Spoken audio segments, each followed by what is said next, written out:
Charlie? I think he's right, dude. Only a couple jabronis come out here without skates on. I gotta do this thing in skates, man. You know, work up a routine, really jazz the crowd. You know, can I stop you, though? Yeah. You keep using this word jabroni, and it's awesome. First of all, iconic. I didn't know people still use the word jabroni. The last time I've heard that, I think, was 1990. It was a tremendous throwback. I never stopped using it. You've been using it ever since? Oh, yeah. What? Yeah, And then everyone said jaBROni.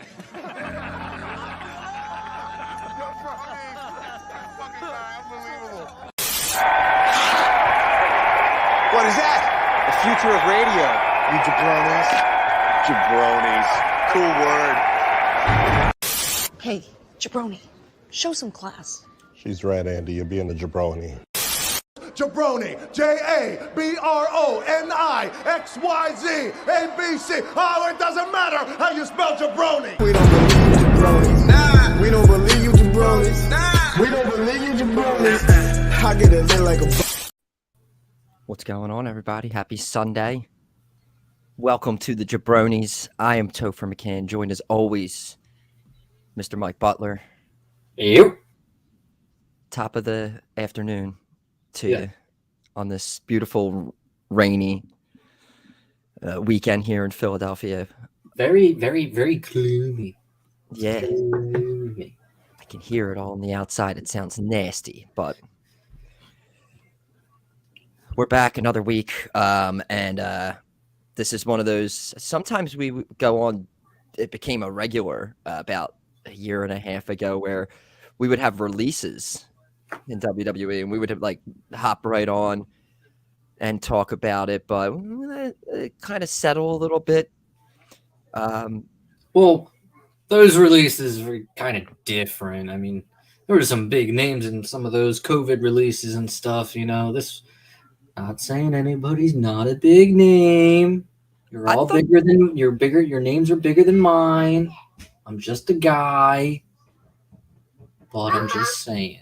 There was a significant amount of like I get it why they were, but there was a lot that I was like, oh man, what a missed opportunity. Especially with some Oz for sure. But we'll run through them. They also did the thing where they announced like a new TV deal where they're making billions of dollars and then decide on the same day to start making releases, which I feel like this happened last time as well before, where you sign this big money deal where you're making like $4 billion and then you're just releasing talent the same day. It's like, why not give it a little breathing room, maybe space it out, maybe do it the week before, the week after, but just get it all out of the way. Nobody coming to the office was last week for the office people. But we'll start. I went on X and started, I saw a tweet, I don't know, everyone was trying to grub on the money. So I think Cultaholic was live and they were WWE Releases. They're trying to get those super chats in and they're trying to make that money off people losing their jobs. Your SRSs, all your, you know, the usual suspects who will try to dox you, but then when people are getting released, they're like, super chats, please. $100 donations will show your thing up on the screen there. So it starts with Mustafa Ali, who coming up had at NXT No Mercy. There was posters for it. It was going to be Ali against Dominic Mysterio for the North American Championship. Was that made it like official on TV? It was, yeah. I think he was on the. He commented on it on the Click This podcast, which I want to get into the whole Click This podcast as well. And Kevin Nash's podcast? Yes, I'm pretty sure he was on Kevin Nash's podcast. He was quoted from, I think it was the Click This podcast, talking about the Ali getting released, and he gave like a good like cookie cutter answer to it. But we'll get into Click This. We're going to talk about releases for now. So it started with Ali. I saw a clip when Ali, I don't know if you saw his promo where he was they made it like kind of political almost, where he's on the stand saying he wants to be your North American champion They did a whole Didn't he do vignette. that with the United States? Yeah, he gimmick at first. So they did this with the NXT, and somehow I was reading that was maybe one of the reasons why he got released was because of that vignette. But it's like, well, that vignette was produced by people and okayed to put on television. Like, yeah. So I mean, I before we get too deep into the releases, I want to like preface this with this is, I don't know for a fact, but I'm almost willing to bet that this is 100% because of the merger and new owners. You know, like, because if that match against Dom was announced, I don't think if like Vince or Triple H had the power, I don't think they release either of those two after the match has already been like booked and built. You know, I'm thinking this is like Ari, whatever his fucking name is, being like, I don't give a shit about this guy. Out of here. Think of a new match. yeah, and again, like his was not as surprising. I mean, he asked for his release about during COVID. Like this was kind of an ongoing thing. So that's how it all started off here. Ali. And then I saw that, well, they announced, which will include this in this, they announced Elimination Chamber in Perth, Australia. So I saw Emma, a native, she quote tweeted it saying, "This is a dream WWE." And about 45 minutes later, she then quote tweeted that saying, yeah, sorry, I've been released from WWE. Kind of funny, not to be mean. Yes, no, never, but that just the timing of, yes, like of course, you know, of course. You would think if you're in Australia, you're probably going to get a little build. You're probably going to have a title match there. They usually do this when they go to India. They go to different. Did it with Zelina? Did it with Zelina at Backlash?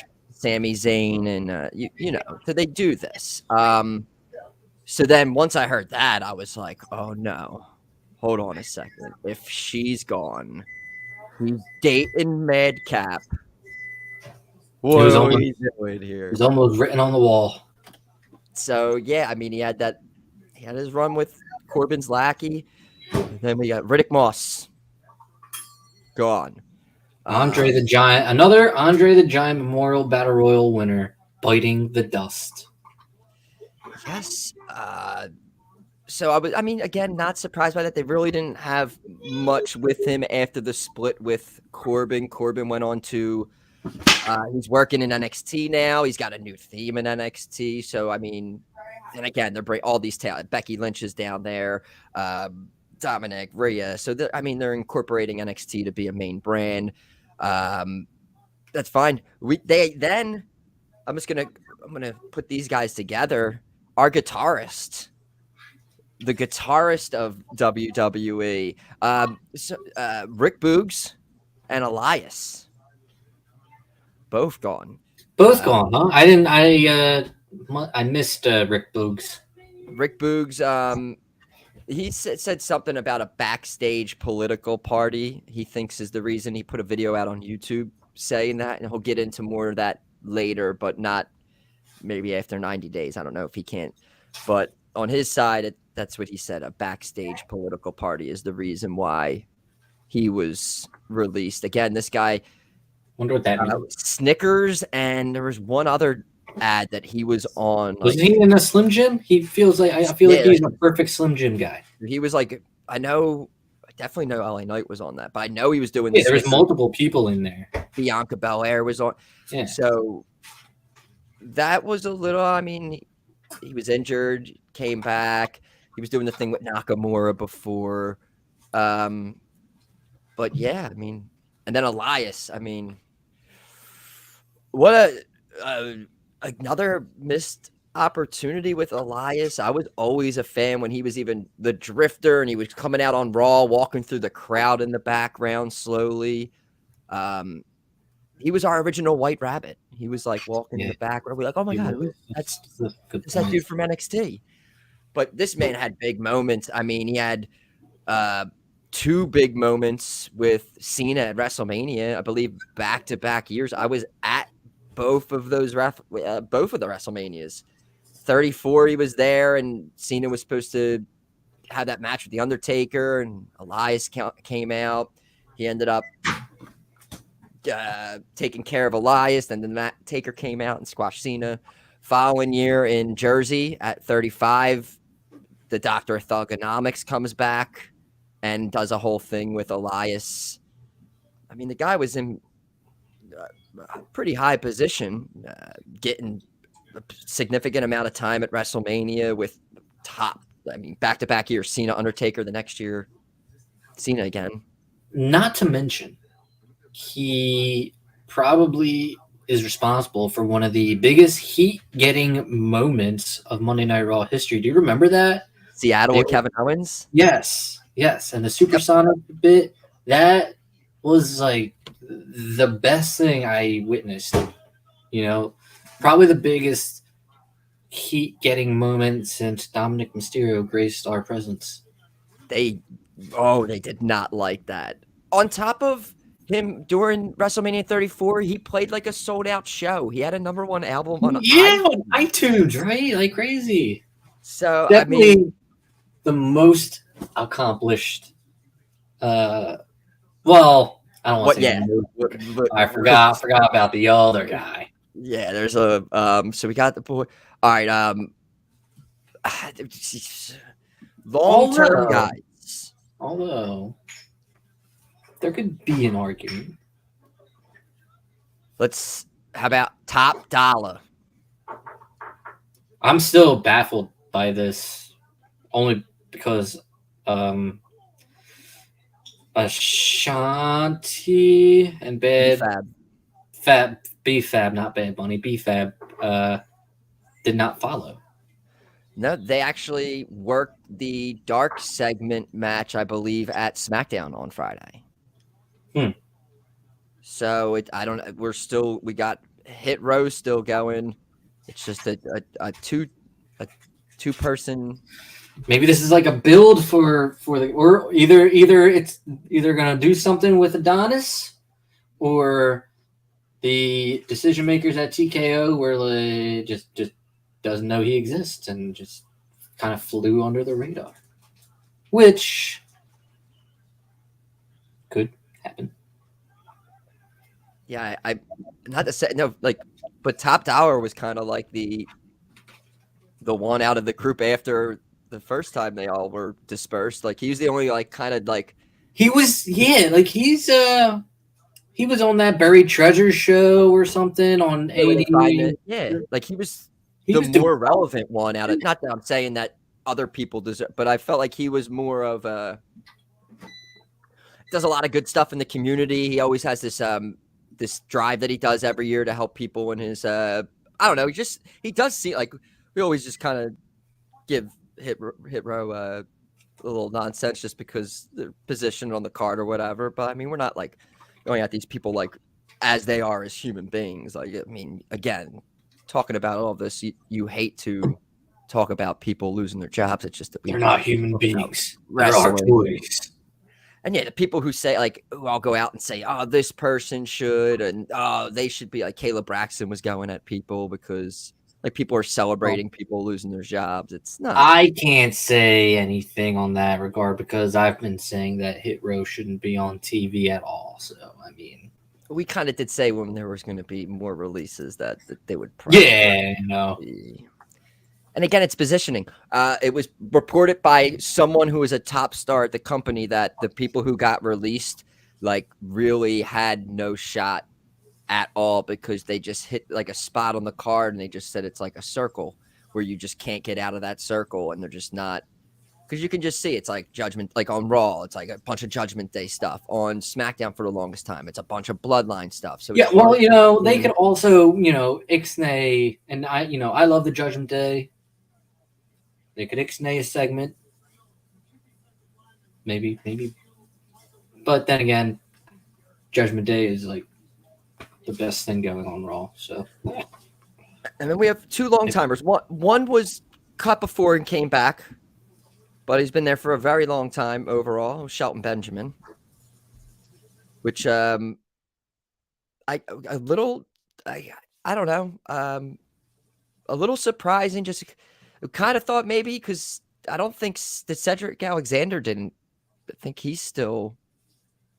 So I don't know. I guess that whole thing of holding on to what they were going to do with the Hurt Business or anything is completely gone with that. Yeah. So Shelton was a little surprising just because of I don't know. He's someone I could remind me of could be a producer and helping out. Yeah, right. That in that aspect, yeah.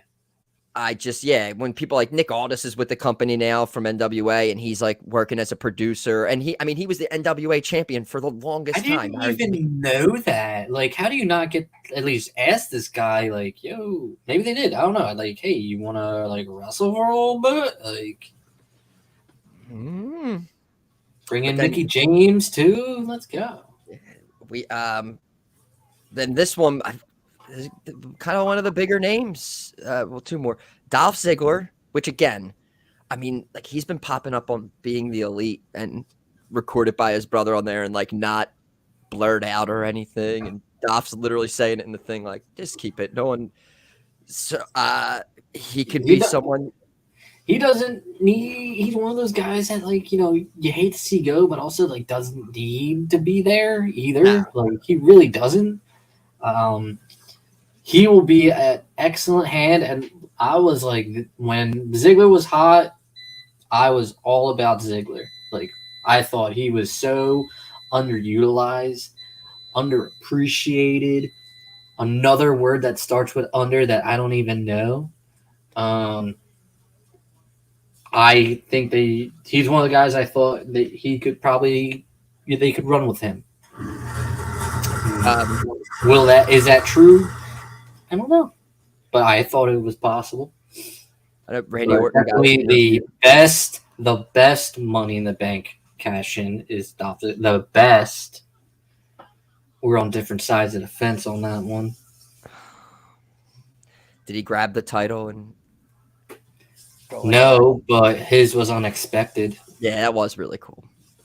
But again, and Randy Orton was getting interviewed last year and he just said like about like the best work he's worked with, and he just Ziggler and praised him completely. Ziggler is the guy that they would always call on when new talent came up.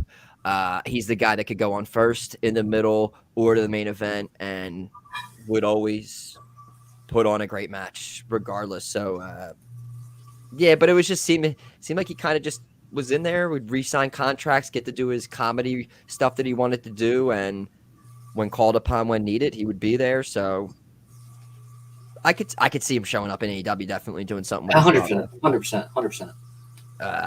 Just on a little, he could probably sign a nice little where he can still do what he's trying to do with the whole comedy thing and work with his brother. Is he still trying to do comedy? I believe so. I believe he still does shows. I'd go see a show of his. Why not? Yeah, it seems like most of his shows are just like a bunch of marks and like wrestling shirts. So you go see it. So definitely go see it. And then this wasn't surprising. There was reports of one more. That one more was Matt Riddle.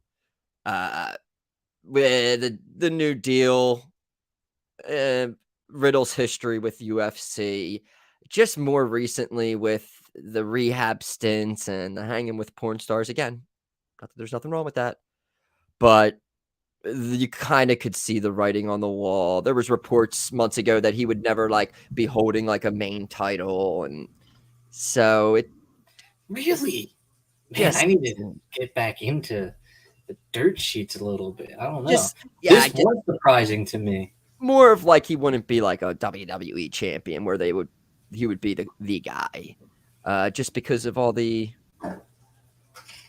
hiccups along the way. What hiccups? Was he ever like suspended? No, I just think I don't know. I'm not privy to his UFC situation. Like I don't know. I'm assuming Dana White is not a very fond person. Fond of him. Yeah, he would. I actually watched a clip on YouTube I got suggested of Dana White talking about him, and just like the guy couldn't pass a drug test for his life, and Just he's like, you work like 3 times a year and you can't pass a drug test. Like, come on, like. Well, I was like, touche.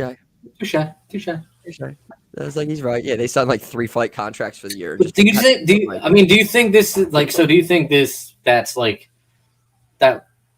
That wouldn't have been a Dana White call. Like, you don't think he like went to Ari and was like, "Yo, that guy's got to go," because that's not Dana White's business, right? I think I has to at some point have. They were all there at the signing the day of, like Vince McMahon, Triple H, Dana White. Like they're all under the same umbrella. But Dana White's on the UFC side. That's like, what's he like? I'm thinking that was like a full blown Ari call, like just because he knows of Riddle's situation in UFC, and he's like, well, I don't want him working. Yeah, because anything like bad in WWE goes against that whole company. Like it kind of just sheds light on both companies. I feel now, even though they're completely different brands and everything, they're under that same umbrella. So it's like if Riddle's out there doing stupid shit and it's all over social media, like him, like that whole stuff a couple weeks ago where he said he got harassed on a plane. Oh, yeah. Like there's just stuff like that. And then these porn stars coming out and just and then the rehab. It's just all bad looks for someone you're trying to promote. And again, you're promoting them also with selling like 420 gear, but it's probably we're not going to get that Arcade Bro feud. Yeah, that's probably like the biggest out of all the releases. That's probably the biggest loss right there, is that we don't get that situation handled. So it's okay, but I'm more whatever. I'm more bummed about the NXT releases. Which ones were they? All right, so the main one, well, Dana Brooke was. She's been with the company for a while. She's been a staple. People are excited about a potential OnlyFans for her, but well, you know what? The last 2 people who got released and started one have been doing very well. So why not? All right, so I don't know most of the. We should put this on OnlyFans. We should put this on OnlyFans. People will watch it, and we just show our feet randomly.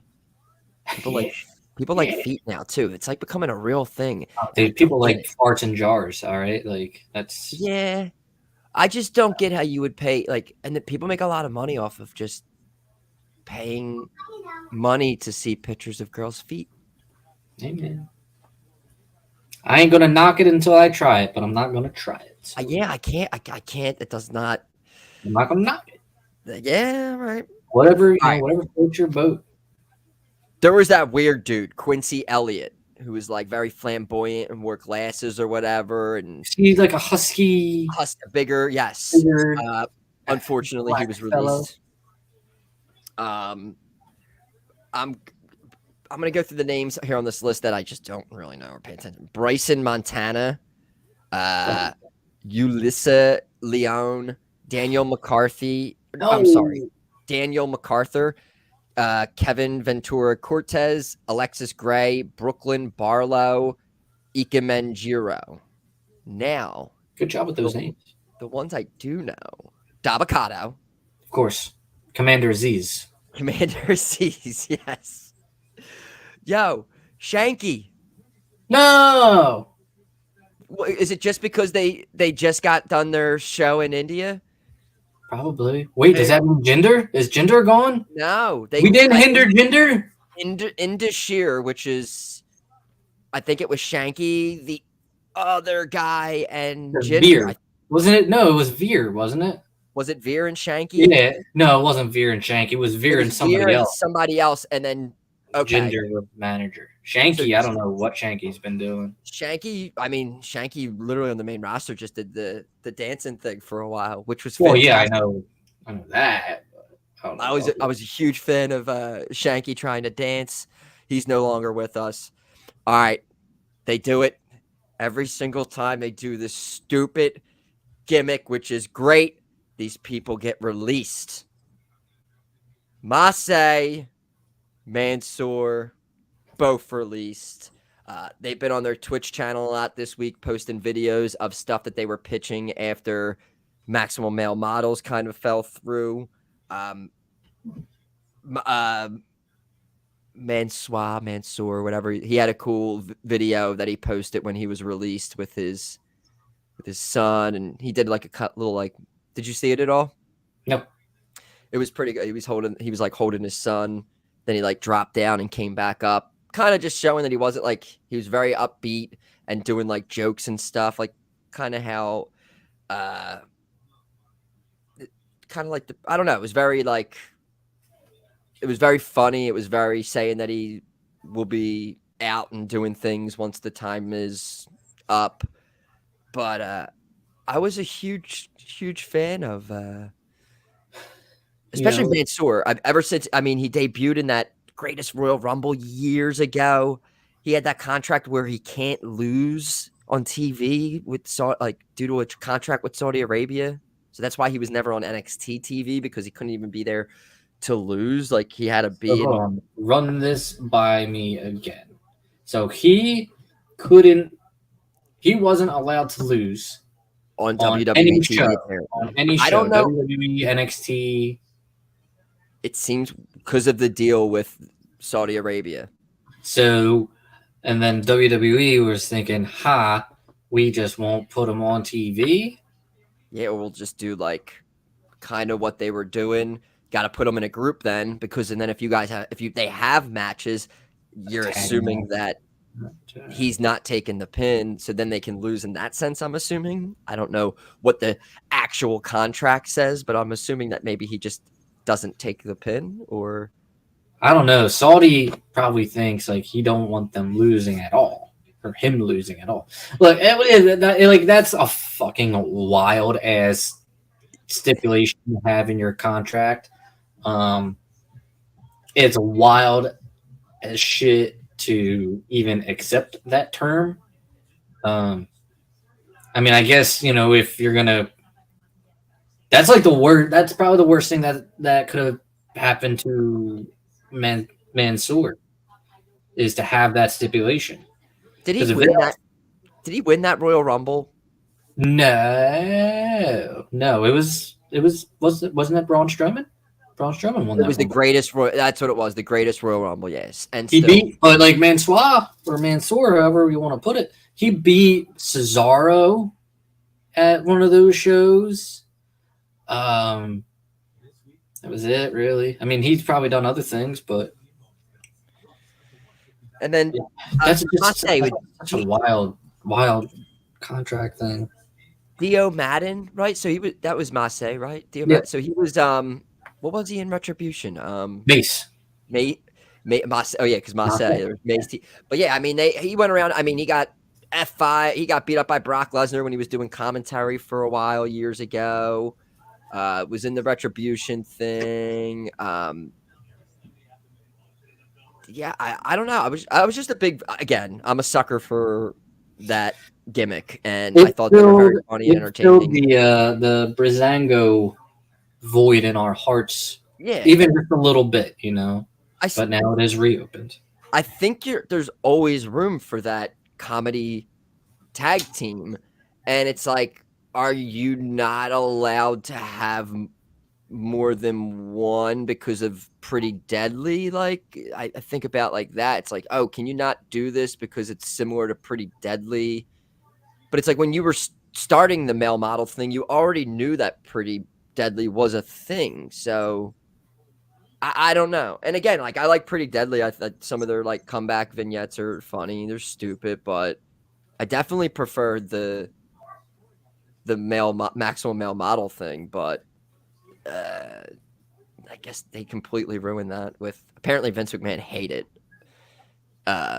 Max Dupree, LA Knight's portrayal of him, and then don't give him a fucking stupid gimmick.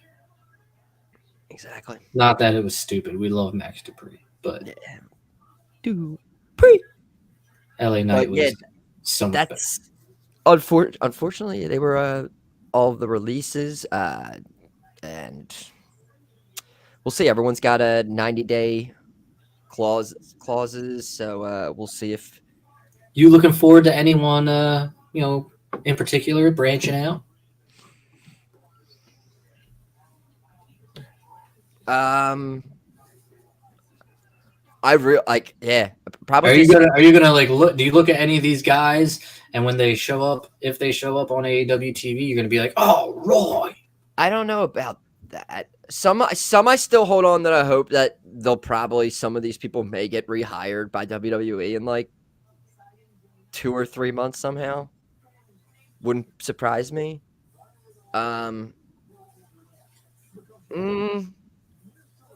Again, probably Mansoor. I think I like the whole.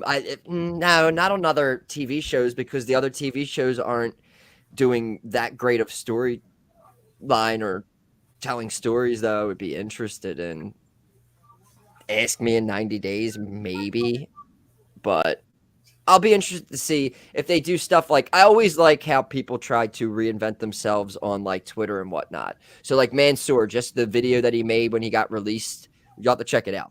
I keep talking about it, but just like the creativity. So like when certain people leave and they do creative things on social media to like what Mox did his little video vignette. I like seeing people with the creative juices flowing and you have freedom and then you get people to book you. Certain people I think it's going to be easier for, and sometimes I think certain people it's going to be a lot harder. But again, you have that WWE name attached to you, former WWE star. Indie shows love throwing that smack dab in the middle. So regardless if you're a top dollar or a Masse, I mean, that former WWE star attached on the little poster for that little show in whatever Indiana somewhere is going to sell tickets regardless, I think. But best of luck everyone in their future endeavors. It's not a joke, we mean that, but hopefully everyone will be a-okay. Yes, absolutely. There was the same day they had the deal where SmackDown will be leaving Fox, and SmackDown will be they signed a deal with NBC Universal, and SmackDown will be moving to USA on Friday, and now Raw and NXT are kind of up in the air right now. I don't know where we're going to be going yet. Yeah, that's kind of. Hello, Queen Sophia. It's so weird. Like she always drops in now. Like you can't like not have Monday Night Raw on Monday, right? I was trying to debate this out with. All right, so you get killed during the football season still, like. So September through like January, like December, it's like you're you're still like number 2, but it's also, are you trying to compete? Like, I don't think they're really trying to compete with football. I think that they know they're not going to get that. But if you move it off of Monday, you really don't go up against anything where you would probably be the number 1 show on television. You don't think there's like any possible way to like move it to Wednesdays, do you? I think there's a chance they will. Remember, like, just look at Smack. I know, like, again, and it's still like they have that longest episodic. I mean, just because you change nights, you're still gonna have that. Yeah, but title. I know it's weird, but we watched SmackDown for the longest time. Was Thursday. And then it was on Tuesday, and then they moved it to Friday. So, I mean, SmackDown's been on 3 different time slots. And, I mean, they were getting the viewers. Tuesdays, they were doing it live when they did that draft split originally, and we were getting Monday and Tuesday back-to-back. We were getting, I remember back in the day for SmackDown, I was reading spoilers of what happened that was recorded on like Tuesday, and it wouldn't air till Thursday at 8 o'clock. I remember back in like the mid 2000 teens. And even before that, a little SmackDown forum, getting your spoilers. So, I mean, that show bounced around, and it's been on for a very long time, and it keeps viewership. I know it's a staple of Monday night. I know it would be very weird. But, hey, what if we go on Tuesday nights and there's no football at all during the entire year? Like, there's no competition at all. It's just, that's your night then. Tuesday night would be probably like you would be number one. I don't know. This is me just thinking a viewing standpoint. It's like, I get it. It's just I don't like change. there's 12 months in a year. 4 of those months you're football. That's 25% of the year that you're kind of just, wouldn't you want to be number one those Aren't there like big NBA games on Tuesdays though? It's true, but I still don't feel like you get those TNT like late night 2 games where a lot of people care about those West Coast games, and they don't come on until 10 o'clock. I mean, you have a little shift over, and those games really don't mean anything until the fourth quarter sometimes. So you got those people switching back and forth. It's a lot of numbers, I'm assuming, when I think about it. But I feel like if you do move, I think like it has to be like Monday or Wednesday or Thursday. But I think Wednesday they even have NBA, don't they? I don't know. Yeah, Wednesday night TNT. Thursday. I don't know. I just have a feeling like Wednesdays would probably be what they'd want to do in the spirit of competition. Yeah. And then you go 1 hour more, but you don't want to. Then it yeah, I don't know. Just keep it on. I don't know. I think Tuesday, even though I think NXT is on Tuesday, I think Tuesday is the night that just pops in my mind. That would just be like, what's on Tuesday? Oh yeah, fucking NXT is on Tuesday. NXT is on Tuesday, but it's like, all right, you could easily like NXT used to be on Wednesday.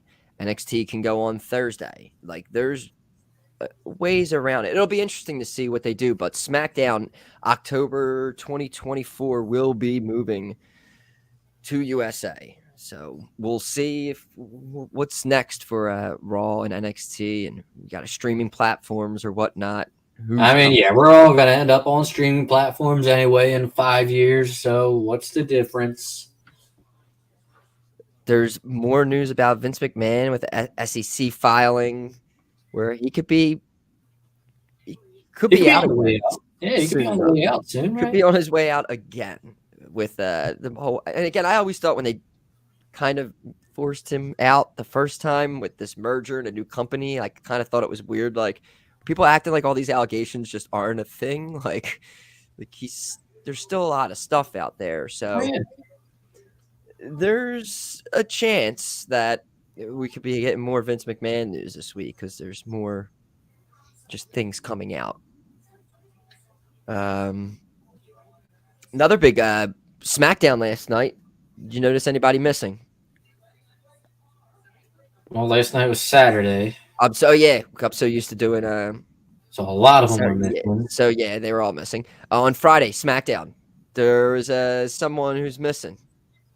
Let me try to remember and think back. Cena kicked off. Was LA Knight not on the show? He was not. It's weird. Looks like he got a little bit of that COVID-19. Yeah. Is that what happened? Yeah. He was sent home. He was apparently planned to be in the main event angle for SmackDown, which included Bloodline, Cena, and Styles. Oh man. What if Cena's partner is going to be LA Knight? Yeah. Yeah. Oh, God. So it seems like that was their way. That was their way of writing off AJ a little bit. Yeah, so they write AJ off, kind of make you think that he'll be the partner. They signed a contract for a match at Fastlane. So it's going to be Cena and a mystery opponent. I mean, you already had LA Knight kind of having a couple interactions with Paul Heyman. So I guess this will probably, as long as everything goes, I guess he'll be the surprise partner again. I mean, the only other person thrown out there, and I don't know, is there was a Randy sighting at the Performance Center this week. Randy waved to some fans who were doing a little cell phone video walking into the center, and he like waved over and he did the "you didn't see me here" kind of thing to them, was laughing and walked in. So it's got to be sarcastic though that he does that in front of a camera phone that will almost 1000% be uploaded at some point onto the internet. So you could, there's some history with Randy Orton in the bloodline, but if they don't do LA Knight, I mean, they could also have Randy Orton be that guy to pop up, and you have two legends teaming up with each other. Something you could do. But one more thing, we'll talk about some of the shows this week. I want to mention, I sent you something that happened at a WWE live event. There was a match between, and I had this thought like 2 or 3 weeks ago, and I wish I said it. So Cody and Dom were having a match at a live event, and MVP and Omos comes down, and Omos interferes in the match. I think he picks up Cody from outside the ring and throws him back into the ring. And oh my God, we did the Brock thing for a while, so we need to keep Cody in feuds. So why don't we do Omos during the holiday season? Let's just keep him busy. So weird. Like, yeah, I mean, can we? I know we get the Judgment Day a lot, but like, can we get like a full blown Rhodes and Finn Balor feud? Like, not just a one off match, or I don't know. Isn't there somebody else on Raw that's relevant that we could have a feud with? No, because they're all feuding with Judgment Day, and it's crazy. Yeah.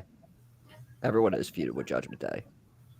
We're trying to align with them. Like, we need to get Drew's heel turn in like full swing, I feel like. It's happening. I feel when's Fastlane. It's what there was a beatdown and Sunday. He didn't help out. I mean, we're there. It's I'm assuming they're waiting for a pay-per-view to do the full blown. Well, now it's interesting because he's been doing this stuff with Riddle, and now Riddle's not there. So where are you putting him?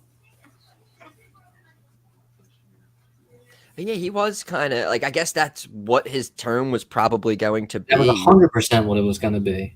Yeah, I completely forgot about that. Yeah, so they did that with Ali and Riddle. They're in the middle of like big storylines, and they're just like, bye. It's like now he's literally not doing anything. So, what's the impact of you? Maybe you could do Drew and Randy maybe as a program. Good. Somehow if you bring Randy back and Drew, that's something that could be interesting. That would be a cool feud. I don't even know where the hell Randy Orton is going to. I guess he's a Raw guy. McIntyre's a Raw guy. That makes sense. But so it all goes back to Cody and Omos. Again, this sometimes, but for the most part, when they're doing things at live events, it's a little bit of a sneak preview of what we're going to be getting on television. So Cody Omos coming soon to a television near you. We had a big show this week. I was there. I watched all 2 hours. Grand Slam? I watched Grand Slam, not the 2 hours of it. 2 hours of television. Same. I watched. I made sure my tablet was charged. I was like, I'm a man of my word. I'm keeping this, and I had it out. I watched the whole show, and Jon Moxley got killed like twice in that match. A bunch of controversy at the. I mean, again, these big shows happen for AEW all the time, and then it's just always about like mishaps more than kind of what happened on the show, from Moxley getting dropped on his head twice to the main event, Adam Cole running out and jumping off of the stage and landing awkwardly on his knee, and then him hobbling over to try to make his spot in the match. Did not. I was really, really hoping that was like, I don't know, planned or over dramatic or something. Because like as soon as I saw him start limping, I was like, "There's no way somebody else got injured jumping off the goddamn ramp." Because that's a deep. It's a deep drop from because Really the ramp is. goes right into the ring, and he had to jump off of it to go to the right side of the ring and land. And that's like even when you're like, I sometimes am jumping down from things, and I like grab things, and I used to just jump right off and land down. Even putting my foot down just to take my next step is pretty high for me. So yeah, we're not spring chickens anymore. So yeah, he was already kind of running down awkwardly and then jumped off awkward. It was all very awkward. Not to mention, while we're on the Adam Cole situation, well, Adam Cole himself, he's got another match planned. I don't know if you heard about this or even know of this promotion of the DPW guys. I saw something, yeah. So I follow a lot of video game streamers, and one of them is Chris Danker, who is famous for playing the WWE 2K games and creates his own character, and like it's got like this whole following. And the character is Chris Danger, like that's his name. So now Danker has joined DPW as a manager at first, but now, because that's who it's run by, like a whole bunch of 3 video game streamers. Okay. So now Danker's part of that company, and he's wrestling his first match, and he calls out Adam Cole, and Adam Cole just accepted it the other day. I forget when it's supposed to happen, but interesting, especially now with the ankle. It's Chris Danker's first match, and it's against Adam Cole, baby. They're like friends. They showed up on each other's streams and stuff.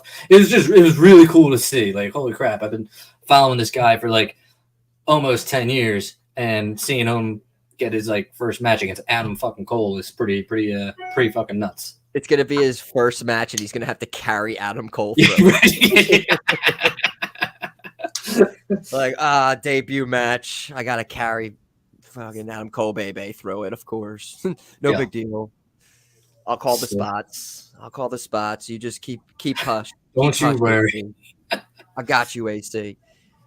Oh boy. But Grand Slam started off with a banger of a match, actually. It was Claudio and Eddie Kingston for the New Japan Strong and ROH World Title, winner take all. And it was Eddie Kingston wins, has a big moment in his hometown. Very nice, great match. Definitely a great way to kick off the show. From there, we went into the Roderick Strong hospital situation that's going on with Adam Cole, and I'm getting there. He had a funny tweet though, because Roderick Strong retweeted the clip of Adam Cole jumping and busting his knee up, and he put "should have stayed with me," because in the vignette he's like, "I gotta go, Roddy, I gotta go." He just quote tweeted and been like, "You should have just stayed with me." I was like, that's pretty funny. It's good stuff right there. That's good shit, Roddy. So, all right. So there was a challenge for a tag match on Rampage, which means it was happening that same night at Grand Slam because they were taping it. So we're going to have a Christian Cage challenge Darby Allin and Luchasaurus to a 3-way at Collision, which I don't know what happened at that. I do. Did Christian Cage win? He did. That's what I knew. That's why they were doing it. He pinned. So Darby Allin hit the coffin drop on Luchasaurus. Christian threw Darby Allin out of the ring and pinned Luchasaurus. Oh my God! And Luchasaurus touched the TNT title for the first time before that, since he's won it. Like he was about to. He picked it up. I guess Christian was trying to use it, and it was just laying in the ring, and Luchasaurus picked it up, and Christian was like forcing him to give it to me, forcing him to give it to him, and that eventually went into the finish. But yes, Christian is now officially the TNT champion. I figured they were doing that. That's awesome. He's one of the best things going on with the company right now. I was 100%. watching this run is probably better than Edge's like entire return. Like that first year or two when Edge came back, that was really good. Since then, like Christian's been like awesome. Yep. So that's great that they did that actually. So so they were setting that, they set all that up, and now we know what happened there. Fantastic. Chris Jericho and Sammy Guevara had their match. It was a good match. I thought it was a good match. I really liked how there's a lot of, how do I say, callbacks, I guess, to Shawn Michaels and Jericho's match at WrestleMania 19 with Guevara's tights, where like the same kind as Jericho wore, except short, at WrestleMania 19, and then the ending, obviously. So I believe it or not, I enjoyed the Sammy Guevara match. I did. So yeah, we had a little mix up at the end after the match. We had the heel turn. Yes. Don Callis coming down. So Sammy Guevara is part of the Don Callis family now. And we have we're full blown now, Jericho's full blown baby face. Again. Right? That was kind of the double turn right there. I mean, I guess if you want to call it that. I mean, I was already like, I don't know. That definitely was. They've both been heels this whole time. He literally has been in a group. I know they've been slowly like teasing it, but like he was literally in a group called the Jericho Appreciation Society. Like what a. I mean, you're a bad guy. I have a couple of people who like me. They slowly have been building towards that, because more recently, everyone like kind of wanted to see them together as a tag. Like they had it set up where it's like they were going to be a babyface tag team to go for the tag titles, and now we have one is a babyface and one is a heel. So they pulled it off. I mean, you kick someone in the dick. I mean, it's nothing new, but it gets the job done. No big deal. So we then had the Moxley Ray Fenix match for the AEW International Championship, and do you think so? Moxley takes it off of Orange Cassidy. Do you think it was meant for Moxley to have a long run with this, or do you think they had? I mean, you don't give a title to Moxley and he just like drops it. What, a week or two later, whenever he won it? Yeah, I think this was a kind of a call on the fly. Yeah, do you think he was supposed to win that match and then? Yeah, now I will admit I didn't see anything with Moxley getting hurt. Apparently, he had a mild concussion. After I don't know. Like, I don't know if it was very visible in the match, because like I was doing something else. I can't remember what, but I was not 100% tuned into this match. But I just don't think you put a title on Jon Moxley and not have him hold it for a good amount of times. Especially after just that run with Orange Cassidy had for like, why would you? And then instantly, like he defends it against like two jaBROnis and successfully retains. And then like it was like what, Action Andrade and Big Bill, and then all of a sudden he just drops it to Ray Fenix. So Fenix hits that move the first time and goes for the pin, and it seems like the call there was Moxley was going to kick out of it. But Moxley's, the ref went 1, 2, and could hit 3. Moxley's shoulders were down still, and he just kind of did that thing where the ref stops right before he hits the mat because he knew he wasn't counting 3 there. But Moxley didn't move to kick out. So then something was said, and I don't know if it was like do it again and pin me. Uh-huh. Because I feel like the finish was then Moxley somehow gets the upper hand and wins the match. But it seemed like, he just went up and then threw him on his head again. Oh, I just pulled it up. Ooh. Yeah, so it was twice. And then the first, it just was weird. Like it was He one, did that two, twice. and Moxley did not kick out, but the ref just kind of had to stop because that wasn't part of the plan, I believe. And then finally, I don't think he was in it. And I don't know. I could be completely wrong. That's from watching it live. It just didn't. He didn't kick out, and they still went. I was very awkward. And then the whole time after the match, they were not showing the ring. They were like when Ray Fenix was holding it, they were like following him and just trying to keep it. They were trying to not focus on showing the ring at all because there was like 5 people in the ring attending to Moxley. So yeah, that was apparently it's only a mild concussion. So hopefully Moxley's good. And we then had the main event.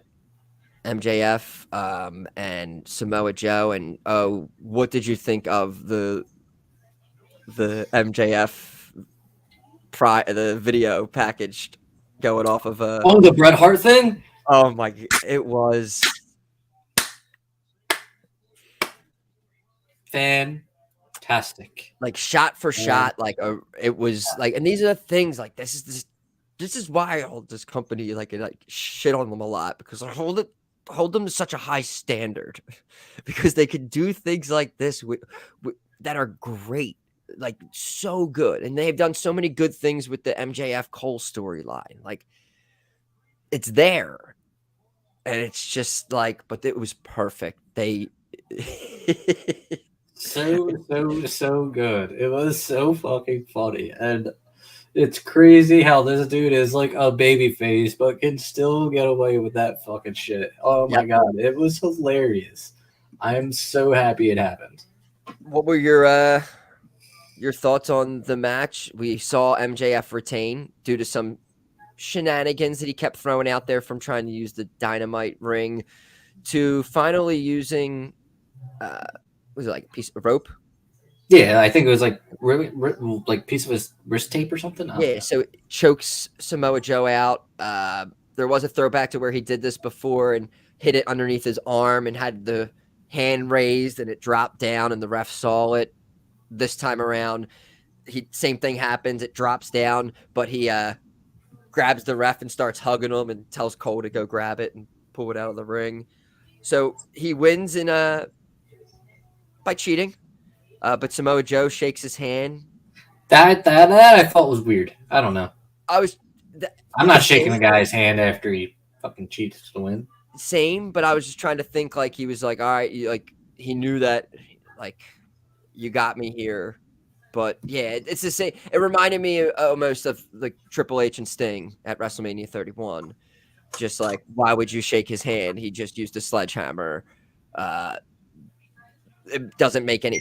So when I was looking at it in that sense, I did have the same exact idea. Like, fuck this dude. I'm not shaking his hand. He just cheated. But I think it was more of a, all right, touche. This isn't the end of this. And see you down the road. I'm sure this will be getting brought up on television. Right. Maybe this Wednesday. So overall, match-wise, like top to bottom, great matches on the show. Just poor Mox.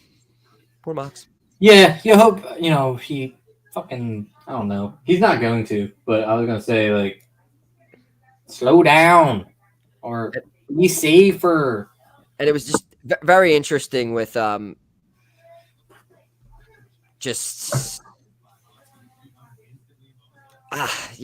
just the whole call with the title with Orange Cassidy having that long run and then him dropping it and then them just doing this. It's like, wouldn't it have more meaning if Ray Fenix was the one that took it off Orange Cassidy then? I think it would. Yeah, I think it would have. I think that would have been the call. So that's why I think that it's I don't know. Then again, it's like, how do you at that point in time, do you know I guess you do. Like, you can tell how serious your injury is at that time to where you have to be like, yo, pin me. You know? That's what, yeah, because that's what it looked like after the first one. It looked like him saying, like, do it again, and like, I'm fucked up or something. Something like that, but we'll see. Anything with WWE television this week? We talked about releases and whatnot, but wasn't good. We had, yeah, there's not real. Wasn't good television. Hello, Dad. Hello, Sophia. Yeah, it wasn't good. Wasn't good television at all. Nothing very really memorable. I mean, Grand Slam was good, but mainly the focus this week was kind of more of the releases, and then I mean, we unfortunately, and then also on SmackDown, it's like we have, which is kind of funny. We have a title match, Io versus Asuka. It's like as soon as the bell's about to ring, it's like Charlotte's music hit and comes out. It's just like, why? Why are you always involved in these? Nobody wants to see you. I don't know if you saw Bailey. They had a Damage Control out of segment backstage, and Bailey went off, and she said that she just comes out because she's like a 20,000 time. It was Bailey. It was fantastic. It was hilarious. But that's, yeah. Besides that, and this whole Cena started off SmackDown, and then they had the whole AJ storyline where we're gonna have that tag match now with the mystery opponent. Any other matches announced for Fastlane? I think Rhea's defending her title against somebody. Nia? No, I don't think it's Nia. Nia wasn't on the show this week either. No. Hopefully that whatever last week was just a one-off. Hopefully. There's another one where it's like, I know we say we never wish someone to be out of the job. Gray area right there. Maybe they kept her home. If someone has COVID, she maybe she can't be around them. Yeah. Anything else before we get into a little jabroni of the week? No. I'm ready to go. I'm ready to go for the jabroni of the week. Let's do it. Johnny Cena went to town riding on a pony. Rock stuck a feather up his ass and called him a jabroni.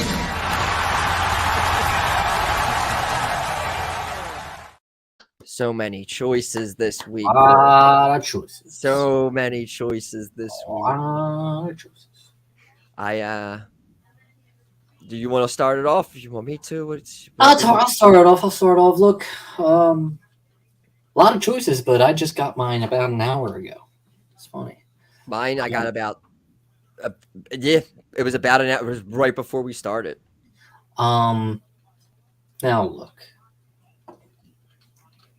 there's going to be a time in my life where Sophia is going to be a teenager, and she's going to start to bring home some company of the opposite sex. And I'm going to have some rules. And I'm 100%, and I 100% know that, 100% get it. And I know more than likely than not, those rules are going to be broken. Problem is, well, the thing is, that day is like 12 years away.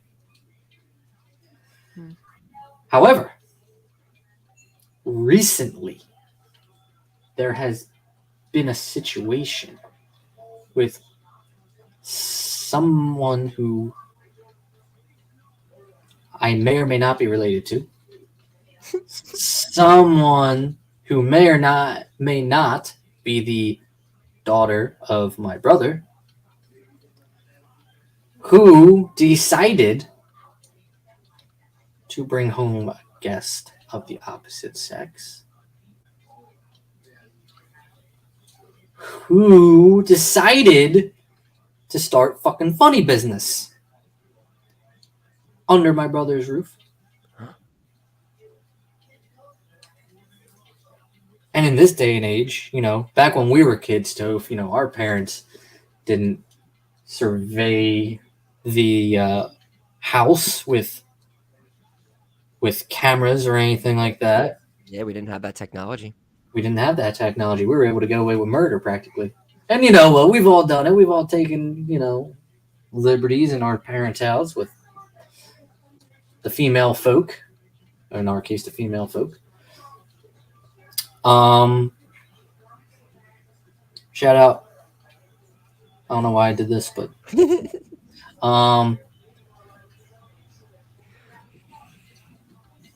my niece is you know, my brother's a cop. His future wife is a cop. They survey that shit. And my niece basically got caught red-handed doing some fucking funny business. Uh-oh. I'm not going to get into it. Uh-oh. But I'm just going to say, jaBROni of the week, my niece, I guess. Asshole. Oh, wow. Yeah. Had to go deep there. That's juicy. Yeah. That's juicy. Technology will get you. Yeah. That's true. All right. Toph's about to go America all over everybody's ass. Woo! All right. So I saw, and this is I've been going. I went to a lot of concerts recently, actually. So, one just to mention, I went to go see. Took my wife for our anniversary to go see Pink at Citizens Bank Park on Monday. Got super drunk, like that sounds so much fun though. Crazy drunk. I ended up like she had to drive me home. I somehow got back to the car. I like went right in the back passenger seat and just out. Yeah, Tophy got drunk. But I know at some point I had my big blue hat on. I was wearing sunglasses. It was nighttime, and she was singing that "Just Give Me a Reason" song with the dude from Fun. And I was like, I was standing behind like a bunch of girls, and I was singing like his part. And then I remember them turning around and like fist bumped me. I'm like, yeah, I was gone. You were so cool. I was so gone. The guy who I paid parking for thought I was Johnny Depp. I was like, whoa. Whoa! Congrats. You think Johnny Depp would be riding a 2015 Hyundai Elantra? Get the hell out. Sure. Wow. Got to keep a low profile.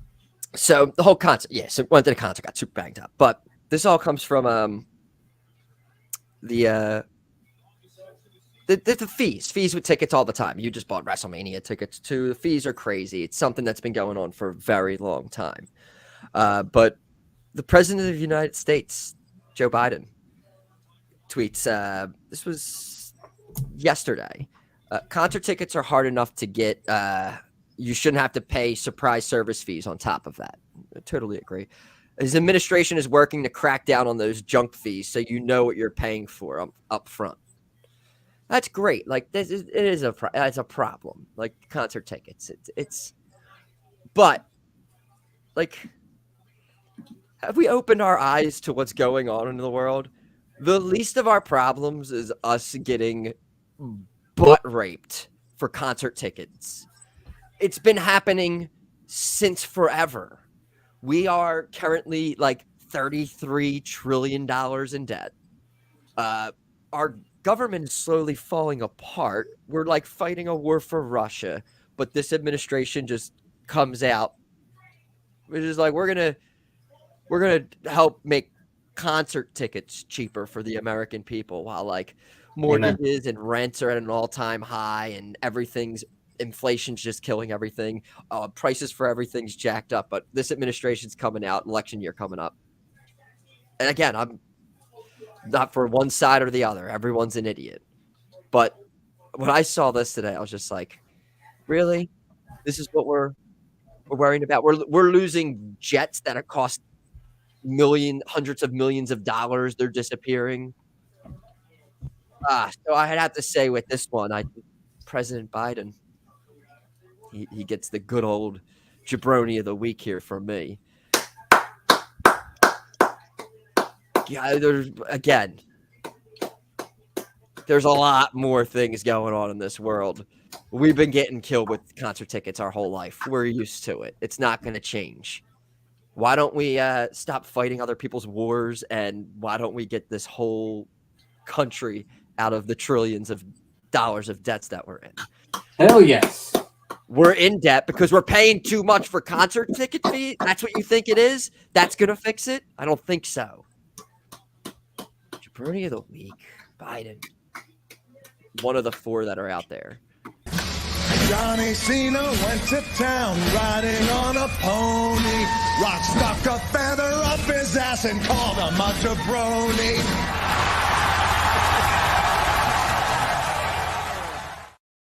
On the real, cheap concert tickets would be pretty cool, but Yeah, no, it's a fact. Probably go to a lot more.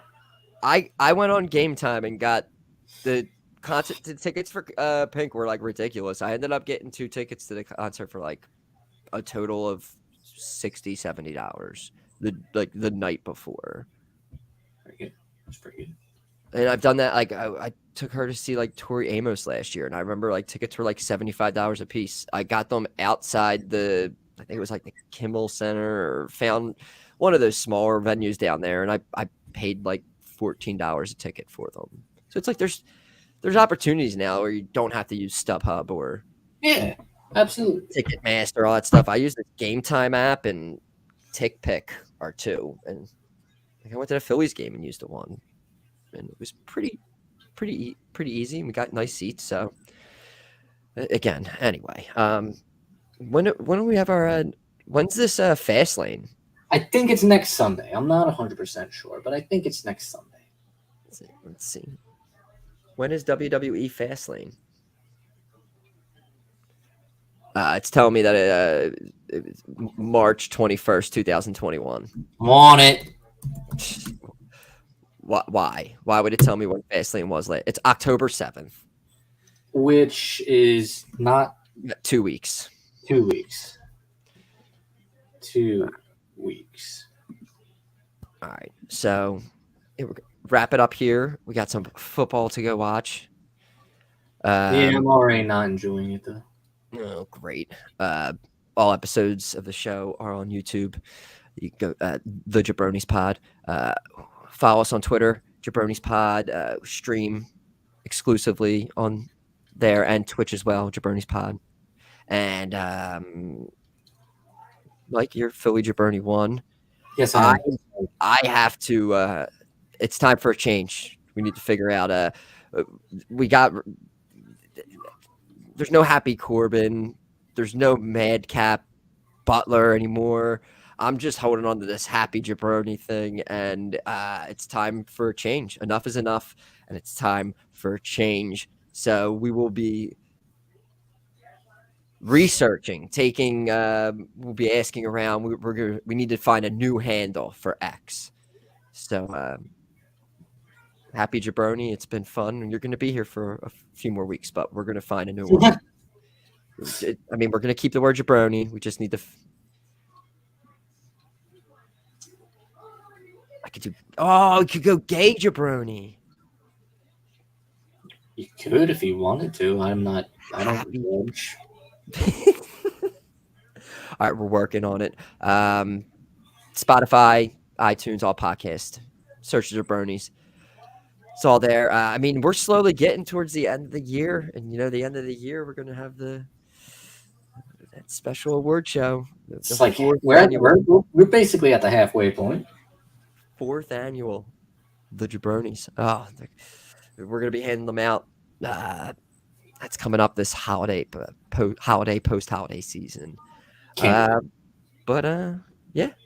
we'll see everybody next week. Enjoy your NFL Sunday or whatever you're doing on Sunday. You don't have to be watching football, but you should be. You should be. Ow. jaBROni, JABRONI, XYZ, ABC. Oh, it doesn't matter how you spell jaBROni. We don't believe you, jaBROni. We don't believe